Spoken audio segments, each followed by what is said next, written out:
My name is Danielle Atwood, and I am 32 years old. Last Sunday evening, my mother-in-law pushed a manila envelope across the dinner table and said in a voice like ice, "You need to see what's inside."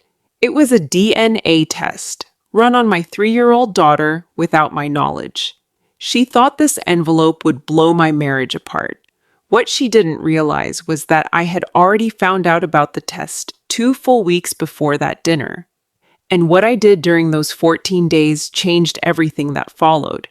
But none of it will make sense unless you understand who Patricia Atwood really is. She never simply talked to people, she cataloged them.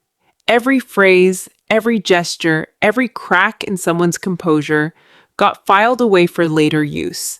From the very first time I stood in front of her, I understood one thing clearly. She would never truly welcome me into her family, not in this lifetime. The day we met, when I was 25, she didn't reach out to embrace me. Instead, her eyes moved over me like she was inspecting paperwork for errors. "What line of work are your parents in?" she asked. "And your father, what became of him?"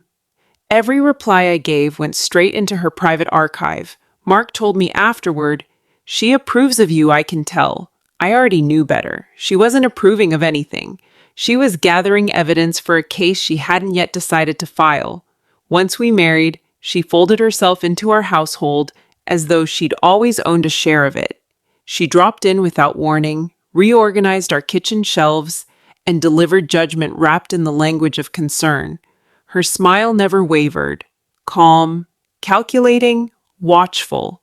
Most of all when her gaze landed on my daughter. Lily arrived healthy and whole, and to me, flawless.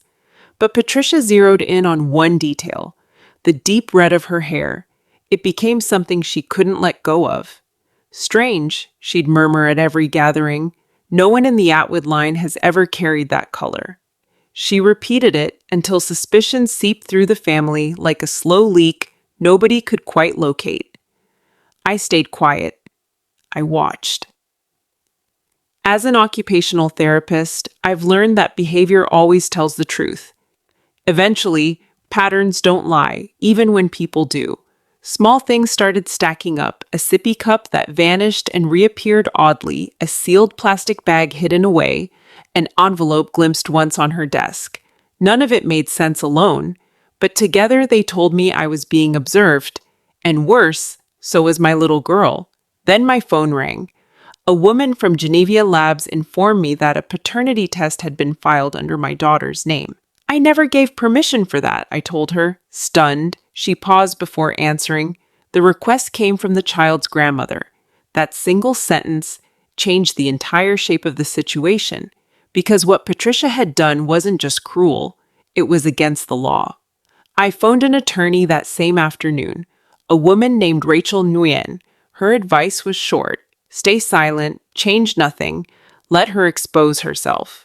So that's exactly what I did. For 2 weeks, I moved through my life like nothing had happened.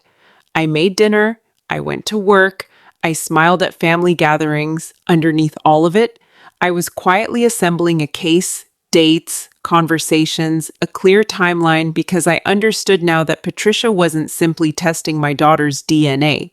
She was building toward a public execution of my marriage.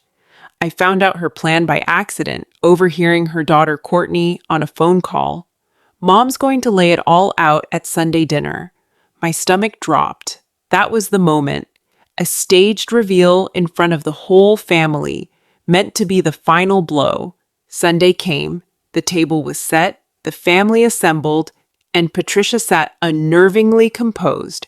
Like someone rehearsing a verdict, she was certain she'd already won. The envelope waited beside her plate like a loaded weapon. Once the meal ended, she rose. "Before we have dessert, there's something you all need to hear." The room went still. She walked toward me, envelope in hand, and looked directly at me, not at her son, not at anyone else. "This child doesn't resemble an Atwood at all," she said. "I think it's time Mark knew the truth." She handed him the papers. Mark read the first page, then the second, and stopped cold. Nobody breathed. Finally, he looked up. "She's my daughter," he said. 99.9998%. No doubt left, no argument, nothing to question. Patricia's expression cracked. This wasn't the outcome she had scripted. That's when I finally spoke, steady and quiet. I found out about this test 2 weeks ago. Her face shifted the moment she understood. I had known the whole time, and I had let her walk straight into her own trap. You ordered a DNA test on a minor without parental consent, I said. That's a crime. The table went silent, but I wasn't finished yet. There's something else in that report. Mark turned to the next page and froze again. A second name was listed, James M., age 36, flagged as a half-uncle match. Confusion rippled around the table. Someone whispered, "What does that even mean?" Mark turned to his mother. "Who is James?" And that's when Patricia finally broke, not with her usual calculation, but for the first time, with raw honesty. "I had a child," she admitted, "long before you were ever born." The room went completely silent. A secret she'd buried for 36 years had just surfaced in front of everyone. The very man she'd spent years warning us against turned out to be her own son. The truth she'd tried to use as a weapon against me had turned around and shattered her instead. But the real revelation wasn't about paternity at all. It was that Patricia had spent years projecting her own hidden past onto my daughter. Her fear had worn the mask of control. Her shame had disguised itself as protection. Dinner didn't just end, it fell apart. Chairs scraped back one after another until the room emptied out entirely, like everyone was fleeing a ship that had started to sink. That night, Mark took my hand and said quietly, "You knew, and you let it play out." I told him, "I didn't cause this, I just let the truth do what it needed to do." In the weeks that followed, our family slowly began to rebuild. Imperfect, but honest for the first time in years, a brother none of us knew existed was found living in another state.